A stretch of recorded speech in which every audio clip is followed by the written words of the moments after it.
જિલ્લામાં વધતી જતી મિલકત સંબંધી ગુનાખોરી અને વણશોધાયેલા ગુનાઓનો ભેદ ઉકેલવા માટે ભરૂચ પોલીસ અધિક્ષક અક્ષય રાજનાઓ દ્વારા આપવામાં આવેલ કડક સૂચનાઓ હેઠળ લોકલ ક્રાઇમ બ્રાન્ચને એક મોટી સફળતા મળી છે. ભરૂચ એલસીબીના પોલીસ ઇન્સ્પેક્ટર MP વાળાના માર્ગદર્શન હેઠળ અલગ અલગ ટીમો પેટ્રોલિંગ અને તપાસમાં હતી. તે દરમિયાન ઉમલ્લા પોલીસ સ્ટેશન વિસ્તારમાં રાયસિંગપુરા, વેલુગામ અને ઉમલ્લા ટાઉનમાં જાન્યુઆરીથી એપ્રિલ 2026ના ગાળામાં થયેલ શ્રેણીબદ્ધ ઘરફોડ ચોરીઓનો ભેદ ઉકેલી નાખવામાં આવ્યો છે. ટેકનિકલ એનાલિસિસ, સીસીટીવી ફૂટેજ અને હ્યુમન સોર્સની મદદથી પોલીસને માહિતી મળી હતી કે આ તમામ ચોરીઓ પાછળ કુખ્યાત સિકલીગર ગેંગનો હાથ છે. આ દરમિયાન અષાઢી બીજ રથયાત્રાના બંદોબસ્ત અને પેટ્રોલિંગમાં રહેલ એલસીબીના police sub inspector AV Shiyaliya અને તેમની ટીમને બાતમી મળી હતી કે ગુનાના શકમંદો સુરતના ભેસ્તાન વિસ્તારમાં ચોરીની મોટરસાયકલ સાથે ફરી રહ્યા છે. બાતમીના આધારે પોલીસે તાત્કાલિક સુરત ખાતે દરોડો પાડીને 2 રીઢા ગુનેગારો રાજવીરસિંહ ઉર્ફે સલીદરસિંહ રાજાસિંહ સિકલીગર ઉંમર વર્ષ 25 રહેવાસી રાજપીપળા અને કૃષ્ણાસિંહ શેરુસિંહ સરદાર ઉંમર વર્ષ 20 રહેવાસી ભેસ્તાન સુરતને ઝડપી લીધા હતા.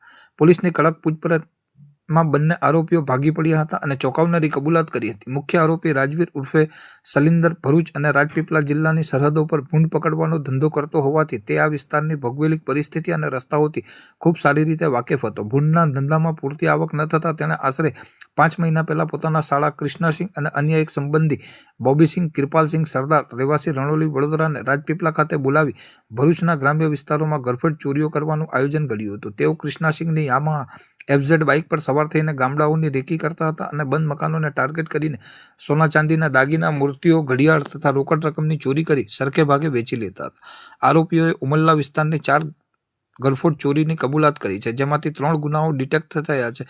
આ ઉપરાંત મુખ્ય આરોપી રાજવીર ઉર્ફે સલિંદર અગાઉ રાજપીપળા, તિલકવાડા અને વડોદરા શહેરના અટલાદરા, સયાજીગંજ તથા અકોટા પોલીસ સ્ટેશન વિસ્તારમાં ગરફોડ ચોરી, લૂંટ અને હુમલા જેવા 10 જેટલા ગંભીર ગુનાઓમાં સંડોવાયેલો હોવાનો ચોંકાવનારો ગુનાહિત ઇતિહાસ સામે આવ્યો છે અને તે રાજપીપળાના એક ગુનામાં વોન્ટેડ પણ હતો. પોલીસે આરોપીઓ પાસેથી ગુનામાં વપરાયેલી યામાહા FZ મોટરસાયકલ અને 2 નંગ મોબાઈલ ફોન સહિત કુલ ₹56,000નો મુદ્દામાલ જપ્ત કર્યો છે.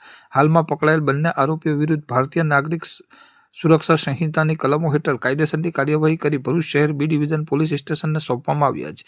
જ્યારે ગેંગના ત્રીજા વોન્ટેડ આરોપી બોબીસિંહ સરદારને ઝડપી પાડવાના ચક્રો ગતિમાન કર્યા છે.